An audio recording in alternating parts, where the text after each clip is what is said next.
Hey everyone, Merch Hunter Ricky here today, and I want to do a different kind of video than what I normally have been presenting to you all, and it's going to be about how Luffy's beatdowns of villains kind of flip the script on what a regular shonen protagonist would do to their villains. You know, we see it with Naruto and Goku, that a lot of times they lament beating up their victim, not necessarily that they had to beat them up, but they just wish things could have been different. They typically will win the fight and then have something like offer the villain some solace almost, or, you know, they will feel for the villain at the end of the day. And I think that's how Luffy changes everything and why people enjoy a Luffy beatdown so much. For example, Luffy versus Crocodile. He beat the brakes off of him after losing a few times to him, but ultimately he did beat him, and he didn't offer so much as a word to Crocodile afterwards. Crocodile was just handed over to the police, you know, the Marines, I mean. You know, and that like Buggy, he just kicked him in the nuts and went on about his day saving the town. When you get to the pre-time or the post-time skip of things, that's when Luffy's beatdowns become a lot more personal and become a lot more severe because his power creep has gone up to match the villains of the New World. For example, let's start with Hody, or Horty, depending on what your translation was. I like Hody personally. Hody Jones, a fishman, shark, I think a great white shark fishman, ended up having probably the most severe beatdown to date next to Kaido. And I don't mean that lightly either. You know, Caesar got his ass whooped, Doflamingo got his ass whooped, that's fine. But realistically, the L that Hody caught, just getting what, like over 100 elephant Gatling guns to the face at the bottom of a ship, and underwater no less. I know they were in a bubble pocket at the time, but you know, just saying, you know, the home field advantage, all that good stuff, Hody's over-reliance on drugs and whatnot, I think all of that served to show how bad the beatdown was of Luffy versus Hody. And Hody lost not just the fight, but he lost his cause. And see, that's the thing that Luffy does differently than other shonen protagonists, is that sometimes a shonen protagonist will beat their villain, and the villain will still have resources, the cause, the manpower to continue fighting afterwards. Come back in another season, come back in another arc. And this isn't always the case, but it does happen quite a lot. And I'm not bringing up examples because that's not the point here. You know, showing you what I mean. Like, Hody had an army of over, what, 50,000 fishmen, and Luffy clapped them with Conqueror's Haki in an instant and put Hody in jail. Hody's cause was gone forever, and it's not coming back.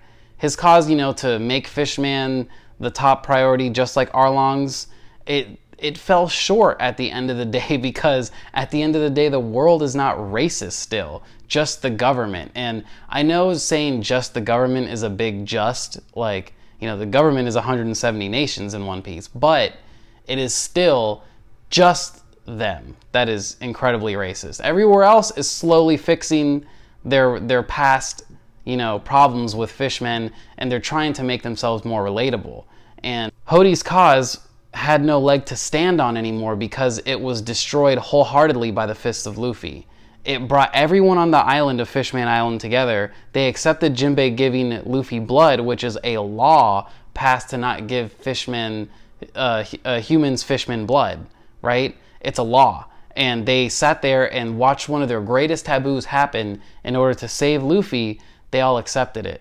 And that's how Luffy flips the script. He literally flipped the entire script. Now humans and fishmen on Fishman Island, under the protection of Luffy, are coexisting, hopefully, right? We haven't been there in a while, but, you know, when we saw Garp go down there, everybody looked pretty happy. And that's how Luffy changes things. He doesn't just fight for the sake of fighting. He fights because there's a reason for it. He knows someone needs a grade A ass whooping, and he's gonna be the guy to dole it out. Look what he did to Big Mom. That's the next subject of our talk here. Big Mom lost everything. It's not just that, like, her island, her Tuttle Land might still be intact, right? But she lost her reputation. Luffy technically didn't even fight her, and the times he did fight her, he kind of lost. But it was the fact that back in Fishman Island, at the end of it, what did Luffy say? I'm coming to the New World and I'm going to kick your ass. Along the way, he meets Law. Law tells him that he needs to fight Kaido. Luffy agrees.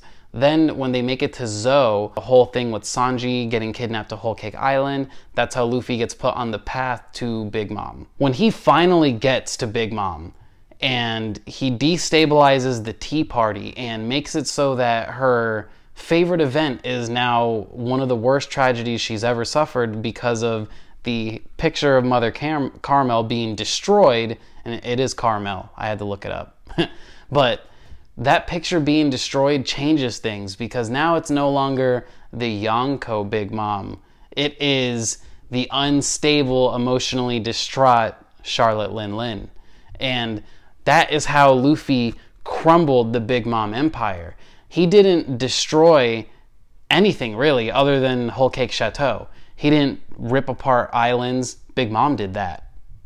Big Mom did that. Big Mom destroyed her own kingdom because of an altercation with Luffy, destroying her wedding cake. That's what he did. He destroyed her wedding cake. Brook destroyed her picture. So by, you know, being the nature of a Straw Hat, Brook, Luffy destroyed the picture in a way. Brook also took her poneglyphs. Damn, Brook is awesome. But Brook took the poneglyphs. He destroyed Mother Carmel's picture. Sanji took out the ability for Pudding to be controlled mentally anymore, in my opinion. And all of that wrapped up together in a neat little package just shows that when you take on Luffy, everything you have is at stake. Horty's cause, Big Mom's reputation. Because back on Big Mom's reputation, what happened when the fight started at the Tea Party? Big News Morgans was excited. Big News Morgans was ready to make a story. And what was the story that came out of the Tea Party? The rising of the 5th Emperor, Straw Hat Luffy. He single-handedly masterminded a situation with Capone Gang Beje and former Warlord of the Sea, Jinbei. And this, you know, this was Capone's plan, now being attributed to Luffy. And that's fine. It's not like Capone actually wants to be public enemy #1. He's a family man now, for Christ's sake. But that's just how I'm trying to explain here how when you mess with Luffy and you put everything on the line, you got to understand that that line is going to be blurred and everything that you have is going to fall right off that cliffside. Because that's what happened. Like I said, Hody lost his resources, he lost his manpower, he lost his cause. Big Mom, she lost her cool, she lost who she was as a fearful emperor, reduced to the tantrum of a child and forced to destroy her own kingdom for some wedding cake. And I do mean forced, because she felt like she had no choice, because nobody knows how to control her tantrums, and she never put, like, let's talk about this like a video game really quick. She never put skill points into not freaking out. So she just freaked out, and she ripped apart multiple islands on her own kingdom and still lost the fight. Followed Luffy to Wano, got kicked down the waterfall twice, which is still one of the most biggest disrespects ever. And then she got destroyed in Wano by Law and Kid. But before that, she also got whipped around by Jinbei and Robin. And Frankie hit her in the face with her own, or with his motorcycle. And then, you know, Nami hit her multiple times with her own homie Zeus. Big Mom literally lost who she was twice in Wano. Once as, you know, like Olin, when she lost her memory, but then when she saw Tama again during the raid, she became grandma mode and she took down 2 of Kaido's better Toby Roppo members. And I do mean that because, remember, page 1 was, you know, he might have gotten kicked around by Raid Suit Sanji, but he still had fodder clearing capabilities on the level of, like, you know, most people couldn't do that in Kaido's crew. And he could have been a huge asset had Big Mom not taken him down. And same with Ulti. Luffy considered going into Gear 4 for Ulti. That's no, you know, you gotta give the hat off to Ulti there. She was a force to be reckoned with. And it took a lot of stuff to take her down in the raid, with the penultimate thing, if I remember correctly, being Big Mom's Mazer Cannon, which is just ridiculous. All 3 of her homies combined had to put down Ulti. So Big Mom crumbled herself, and because she crumbled herself, she also crumbled Kaido's empire. Because if Kaido's people had the ability to even stand afterwards, then they would have gone up to the roof and jumped Luffy if necessary, if Kaido started losing, and if he ultimately did lose. The Beast Pirates, Animal Kingdom Pirates, whatever, they would have kept fighting if they actually were able to win. They would have kept fighting. They showed that enough. Even in the anime, they showed that. But they couldn't keep fighting. And now let's go on to Kaido. Because Kaido lost something completely different than what Big Mom and what Hody lost. Again, recap, Hody lost his cause. Big Mom lost her reputation and everything involving that.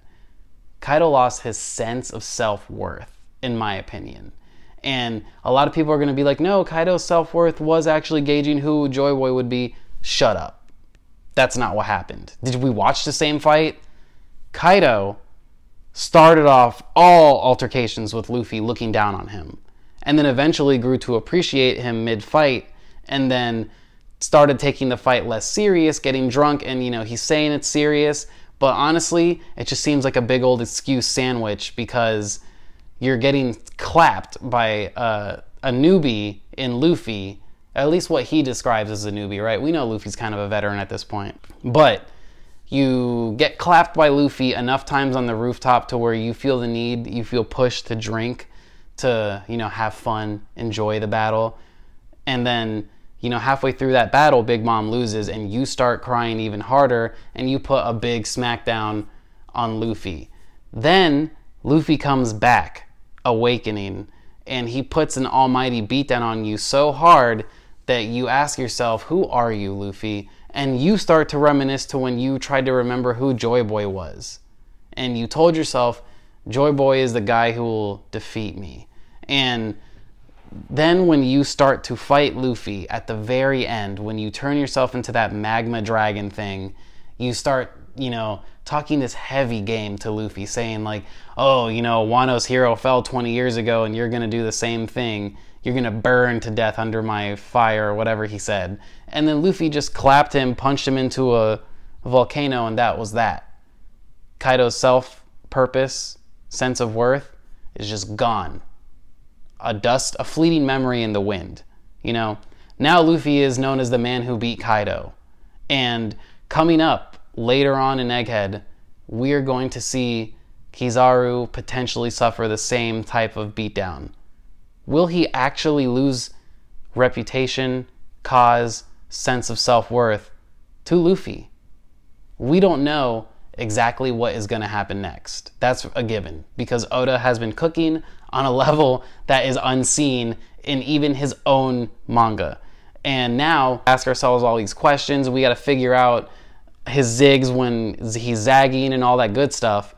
But on top of the slew of shit the Straw Hats have to deal with, Kizaru is putting himself front and center. In front of 100 ships, Pacifista, the Gorosei, and all the Vice Admirals, Kizaru and Luffy are going at it one-on-one, while Kizaru is also avoiding Luffy and attempting to just kill Vegapunk and finish the mission, right? But what happens when Luffy gets his hands on Kizaru and puts that man in the dirt? What happens when Luffy takes him like Hulk did Loki and just whips him around multiple times, right?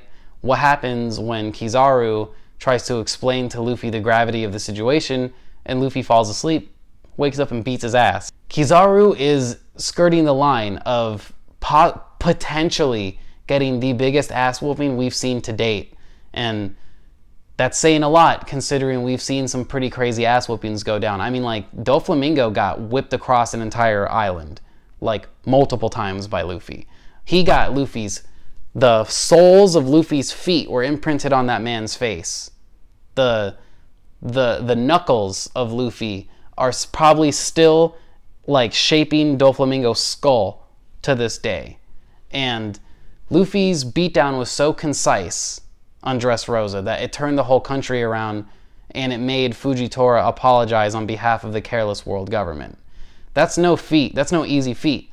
Like, technically the world government caught astray because Luffy did their job for them. And Fujitora, being a good man, had this, he didn't want to save face.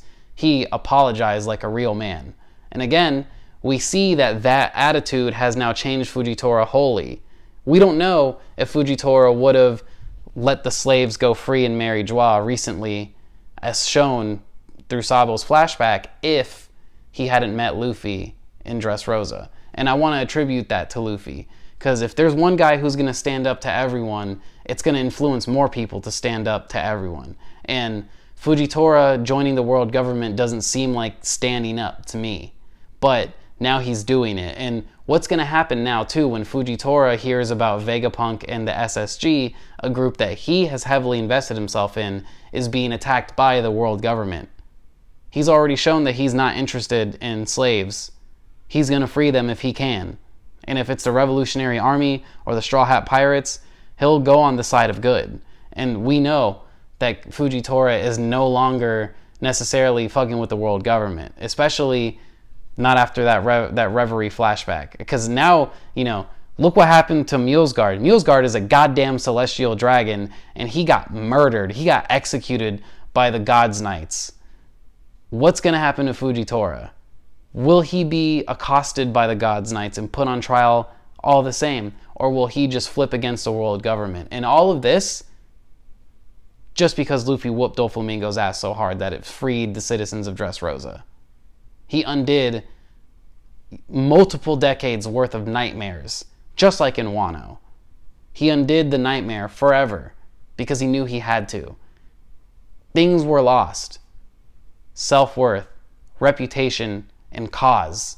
Things that villains bank and make their whole life on, turn themselves into the persona of evil and attempt to explain away their actions as good or just for the better of a country, when really it's just selfish morals taking play and causing the villains to act the way they want to act, right?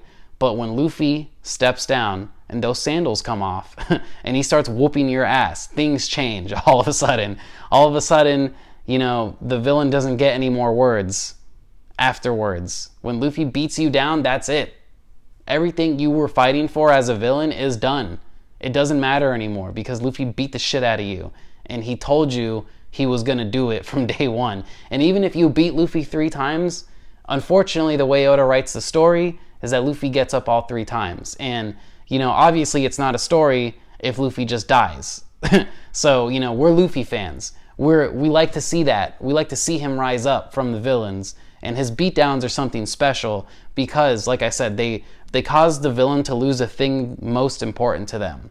The thing that makes them scary and feared across the world is the thing that Luffy takes and he crumples it up into a ball of paper and throws it over his shoulder and says, "Where's the party? I need meat." And that's it. He doesn't talk shit about them afterwards. He doesn't think about them that much afterwards. He doesn't so much as take a nap and lose sleep over it afterwards. He's on to the next problem, on to the next adventure, and on to the next island. To show the villain truly how trivial they were to him in the grand scheme of things, it was just another day for Luffy. And I genuinely feel like Kizaru is going to join the club of just another ass whooping that I gave out. In the words of Luffy. Oh yeah, light guy? Yeah, I beat him up on Egghead and I helped Apple Gramps and it was awesome. What happened to him anyways? Give me meat. Anyways, that's the whole video. Luffy beats you up and takes the thing most important to you. So if you're a villain, you might want to hold it a little bit closer, right? Have a good afternoon, everyone.